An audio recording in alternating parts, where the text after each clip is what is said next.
Not everybody likes to apply spinach to their hair, and if you are one of those, here's a spinach smoothie recipe for you to try. Take 1 large ripe banana, 1 cup spinach, 1 cup papaya, and 1 cup almond coconut milk. Now, chop up 1 cup of papaya and 1 large banana. Throw these into a blender and to it add the spinach and almond coconut milk. Then, blend the ingredients until you get a smooth mixture. You can eat this smoothie every morning with breakfast. How spinach smoothie helps in hair growth. What you put inside your body is just as important as what you're putting in your hair. For your hair to grow out strong and healthy, your body has to be well nourished.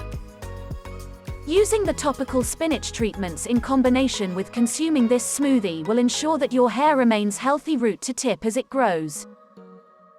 Hope you did get some value out of our today's video.